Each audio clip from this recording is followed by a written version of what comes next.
Hello everyone! Remember when I said that there would be changes to the Ultimate Recap show that we do?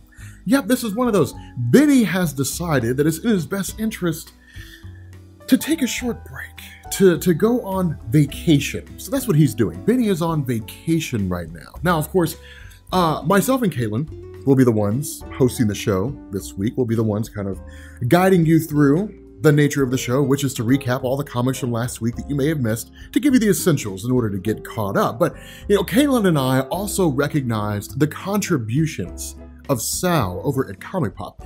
And so we've decided that his contributions need to be rewarded, right? I mean, his loyalty to the show, his loyalty to Benny, we have to make sure that's rewarded. And that's exactly what we're gonna do. Please, don't make me do this. Nothing says squad goals like a bunch of villains out to get revenge on the Man of Steel. And that's exactly what we get in Action Comics number 979. I am highly interested in this comic, coming fresh off the heels of the new origin story for the reborn Superman. No spoilers, this basically gives us a circumstance whereby we're going to see the Man of Steel going against some pretty heavy hitters in his rogues gallery. Not all, but some pretty big names. And it's interesting to see how they're basically being revamped in this post-Superman Reborn landscape. Detective Comics number 956 comes out just in time for Mother's Day with the ultimate mother-daughter smackdown, Cassandra versus Shiva. As the two face off, Batwing attempts to disarm a nuke, Azrael goes along just to pray that he cuts the right wires, and Clayface saves Kate. In the end, Cassandra chooses not to be a weapon, and we actually learn that before the poisoning psychological mindfuck that is Ra's al Ghul, Shiva was actually a lot like Cass herself. You know, a person with hopes, dreams, a soul who doesn't want to murder people 24/7. But before the two can bond over their mutually abusive upbringings, Ra's al Ghul comes out like a sniper from the side and takes out Shiva.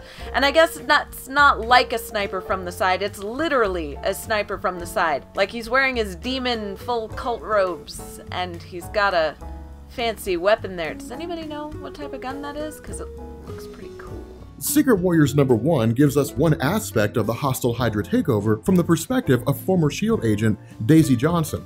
Fun fact, a little bit of a cool little Easter egg here, is that Daisy Johnson first got her claim to fame when she was part of the original Secret Warriors line of stories before All New, All Different Marvel. Again, a fun little bit of an Easter egg here, a great way to kind of pay homage to the history of the Secret Warriors line of stories. But while she's on the run under the ruthless control of Hydra, Daisy Johnson comes across what amounts to inhuman concentration camps. And with the help of Miss Marvel, Kamala Khan, with the help of Moon Girl and Devil Dinosaur, she's able to liberate this inhuman concentration camp and then form a rebel faction for the purpose of taking back the United States from the control of Hydra.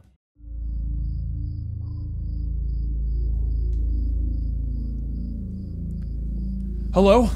Is there anyone out there? Okay, you guys may not be aware of the situation, but Rob and Caitlin have finally taken over the recap. I guess this is what I get for firing them after they killed me. But it's okay. It's okay, guys. I have found a place to hide. I may look like some creepy dark tunnels and I may be completely lost at the moment, but that's okay.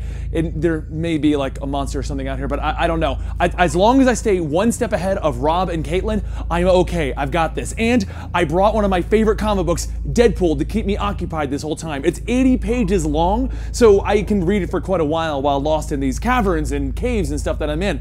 So basically, in Deadpool number 30, we get the conclusion of the Deadpool versus Madcap situation. He's now decided that he has to find a way to actually eradicate Madcap from the entire universe. The best way to do that? Why not go into space and look for things that maybe the Watcher or the Beyonders or something in space would use to get rid of something permanently forever. The adventure takes him across the entire galaxy as he like crowd surfs through everything or sea surfs through everything, and then he eventually runs into aliens and people that are from the entire Asgardian area and various Badoons and all kinds of things, and it basically ends with Deadpool having a chest burster coming out of his chest and then using guns and a lightsaber to kill everything in his entire path. It's probably one of my favorite Deadpool stories in a long time, so luckily I've got it down here in this basement. Alright, I've got to go find out whatever's making that creepy noise.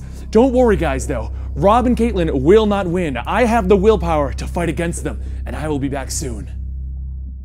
Wonder Woman number 22 brings us God's Watch Part 4. We opened with a bidding war at a fundraiser between none other than Bruce Wayne and Lex Luthor. Bruce bringing his poutiest Playboy pout and Lex bringing his aggressive baldness. And the two are bidding for none other than a date with Wonder Woman. Sadly, the two men are outbid by none other than Veronica Cale, who wants nothing more than to take Wonder Woman on a date, which consists of outrunning sex traffickers and bringing criminals to justice. After seeing Diana's true power, Cale takes a sample of her godly radiation and sends it over to Dr. Cyber, in the hopes that using this energy signature can actually trace them back to Themyscira, where her daughter is being held prisoner by Ares. What the f- In Teen Titans number 11, after completing his eye replacement surgery, Slade Wilson resolves to traveling into the past and saving the life of his son Grant, as well as eliminating what amounts to an entire life of just murder for contracts and money. Lots and lots of money. To do this, he basically kidnaps the classic Wally West. But when his plan to extort Wally West into using his time travel powers to allow Slade to travel into the past ultimately fails, Slade reveals that he actually has the new 52 Wally West held captive and intends to use his Speed Forward powers to travel into the past. The catch to all this, the new 52 Flash learns he's not the only Wally West. Kingpin number 4 continues to leave the audience screaming, "But Daddy, I can change him!" Where we've seen in previous issues that he's done wonderful good for his community, in this issue we see what good he does for Sarah in her personal life, like intimidating her ex-husband's lawyer and finagling her way into full custody of the children, giving her friends boosts in their career lives and personal lives, including handing her an even more illustrious writing career than she could have dreamed, by giving her all of the research and paperwork in order to take down a fraudulent criminal realty empire, so that she can write a story and expose them. But what on earth could Fisk want in exchange for all of these extravagant favors? When will Fisk finally reach his breaking point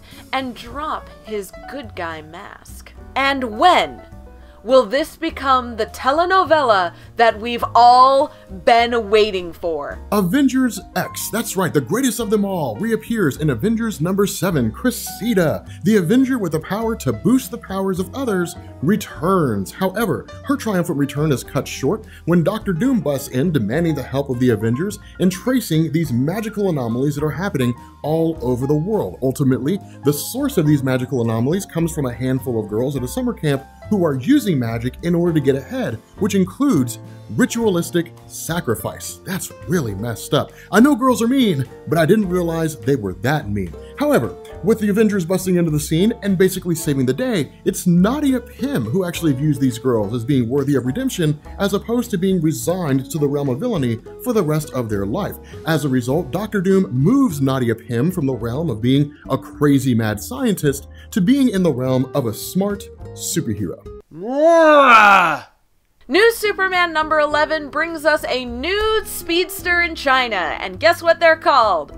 New Flash. Just kidding, it's not New Flash, it's just Flash. They're just calling her the Flash. While Keenan and the New Flash race across China to figure out which one of them is faster, the China White Triad awakens an ancient evil from the depths of the ocean, and it calls for the death of a Chi Master named Green Snake. But while the Justice League is busy fighting their first monster ever, Amanda Waller is prepping herself and the Suicide Squad for a little overseas trip to, you know, take in the sights, hang out, maybe investigate the Chinese government for starting its own Justice League without the permission of the United States. You know, just Amanda things. In the end, the Chinese Justice League finds themselves outmatched by a monster with the Doomsday virus, but they are saved at the last minute by none other than Superman Zero!